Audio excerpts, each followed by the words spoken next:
You're still watching Ways now. National Kissing Day. I'm gonna kiss somebody tonight. On June 22nd is all about showing your love and improving your health. That's right. Kissing is actually good for you. That's hashtag wellness, right? Kissing reveal or relieves stress. It burns calories and benefits your immunity. That's if you're kissing the right person that does not have disease.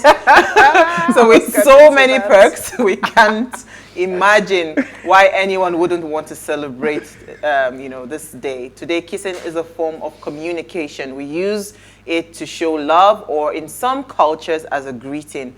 The running theory on the evolution of this of the kiss is based on our natural instinct to share food, similar to how many mammals feed their young ones. Now, since then, historians believe the earliest reference to kissing traces back to India, with 4 major texts in the Vedic Sanskrit lecture referencing the supposed earliest forms of kissing, dating from 1500 BC. These texts describe kissing as the act of rubbing and pressuring the nose together. Nama, bring your lips here. They said the nose. They said the nose. Wait, nose. Can I tell you to bring your nose? Bring your lips. You know, funny enough, my little son at home, there was a day that I don't know what he did, and he felt I was offended with it. He said, "Mama, bring your face. I just want to Kiss you." And then he just rubs it. His nose. I know, look at this young man. As little as you already have. But I was super excited that he's in touch with his emotions. Yeah, right? but children do that a lot with the nose. Yeah. My kids, when they were younger, every time, you go, It has a warm feeling to it, Yeah. actually, when done with the right person. Please, oh. Don't want. But the part that interested me the most was the calorie burning part. How do you burn calories? Yeah. Oh, yeah. You're doing exercise. No, but you know that. Okay, so let me just say, with sex, it's and when it's passionate. Yeah. So when the kiss is passionate, it comes from within, so it burns some calorie, Right. Something like that. Experience. Yeah. Okay. Thank you for that info. See my notepad, I was writing. I hear you. All right, so who are we starting with? Let me start with you, NJ. What do you find first in the news? Oh, me? Nothing too interesting, but very, very interesting. Actually, don't mind me.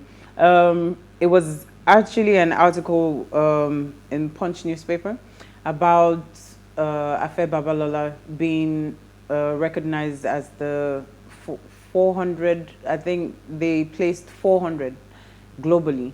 And I think it's a good thing for Nigeria, and it's in this time where we are, even though it's not the number where we want to be, but the fact that we have a university that we can actually be proud of on the global scale and has been recognized on the global scale. So I think it's a good thing, because right now Nigeria is dishing out a lot of bad news, and it's good for us to once in a while get good recognition and good publicity for things where we're actually getting it good. So I think that's what That's a good thing. yeah.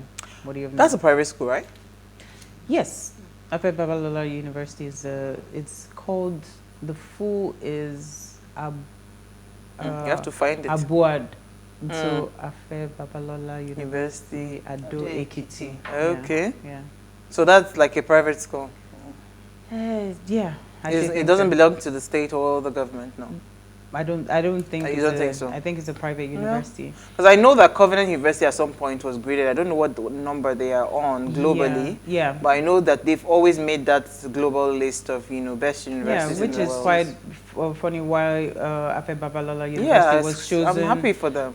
Was chosen, which means places them as #1 in Nigeria out of 97 universities in Nigeria Oh, currently. wow. Okay, so is it that they have overtaken Covenants? We'll check that out. Do you understand? But it's a private university, I hear, though. Yeah. I guess everybody has that opportunity to. Yeah. It's a competitive world. So Absolutely. they keep So they have to do competing. more, yes, and they- evolve. All right, so Nama, your story. Unfortunately, I have very sad news. Oh, wow. There was an earthquake in Afghanistan, and at least 1,000 people died in that earthquake, and about 1,500 were injured. So powerful earthquake has killed at least 1,000 people and injured 1,500 at the eastern Afghanistan. And the earthquake struck shortly after about 1:30. That's about 9 o'clock GMT on yesterday, while people slept. So you can imagine, because of the fact that people were not conscious, they were mostly sleeping. A lot of people just went like that. Hundreds of houses were destroyed by the magnitude. The magnitude was about 6.1, which occurred at a depth of 51 kilometers. That's like 32 miles. And they say that this is the deadliest earthquake to strike Afghanistan in 2 decades, and major challenge for the Taliban that had taken over after the Americans left Afghanistan. And a lot of collapse already. Afghanistan has been hit all round with wars and of course the natural outcomes that come from war, suffering, poverty, people, there's no infrastructure and all of that. So adding an earthquake to the calamity that they have suffered over the years was just a deadly blow. And the Taliban are asking for UN support in this regard. The hospitals are struggling because there's lack of medical care and even manpower to handle the casualties and the victims, people who were injured seriously. And sometimes when I hear news like this, I'm wondering if something like this happened in Africa or in Nigeria, to be precise. I do not even know if there will be anything left of us. It was really tragic for me to read because a lot of people lost children, some people missing family members. It's just a lot of chaos going on. And we're praying that somehow help will come and that things will get better. It's really unfortunate Very this sad. time. Very sad. So then it's crazy. So, Can't even imagine. how corporate tenants shun Lagos high-rise office spaces amid harsh harsh economy, right? So this is just like would I call it an expose or a write-up? You know, somebody was just explaining, and I thought that caught my attention because, I mean, I've been shopping and hunting for an office space, and I can tell you for free, it's not an easy thing. And because we're talking business today, right, I just thought to bring it as my news story. So I just want to read a few excerpts from the body of this conversation. It says, over the last couple of decades, the cost of renting an office space in Lagos, particularly around the Highbrow area of its island, has been relatively high. In 2021, it was reported that the average cost of renting an office space in Lagos Island stood at 3.6 million naira per annum. This has led to lower demand due to declining purchasing power of several corporate organizations which are facing economic downturn and revenue crunch. Now, according to a recent report, prime office segment of the Nigerian real estate market recorded its worst performance in 5 years, with the vacancy rate remaining unchanged as of the second half of 2021. The report described 2021 as the office market's less than desirable period when the performance of the key metrics such as take-up was at its lowest. On the other hand, a report of 2014 showed that, you know, there was one of the highest period where people rented office spaces. So, I mean, so when we talk about economic growth, right, and, you know, business growth and progress and all of that, it just tells you that, you know, this is the reality of what we're facing. Because you see so many to let, you know, by the time you go there, you ask about the costing, and it's so expensive. You just say, you know what, I think I should work from home. And again,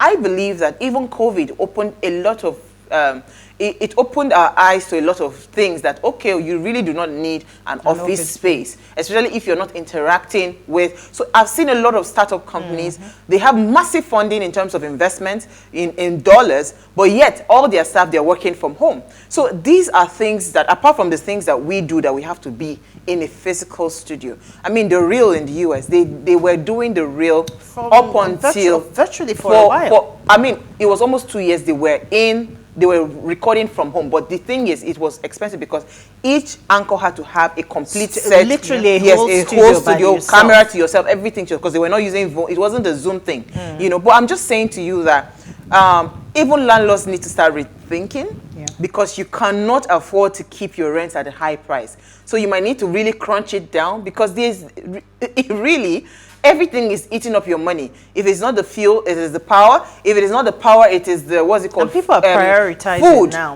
And thank you. So people are prioritizing what is most important, and that's what they're spending on. So, I mean, it will only make sense that this landlord association review your... I'm just telling you because, you know, that was where I was landing with the conversation. Just try to review it because, I mean, you don't want to leave the spaces empty anyway. All right. Just to bring another angle to it, the fact that, you know, even in Lagos, people are even reconsidering because of the number of collapse of buildings. So people are even running away from high rises. People are even being conscious, and even with all of the glam and everything, they're like, my life is more important to me than your high-rise building. So. All right, so let's bring in our guests. We'll come back from the break. We want to discuss the proper mindset for business success. Stay with us. We'll be right back.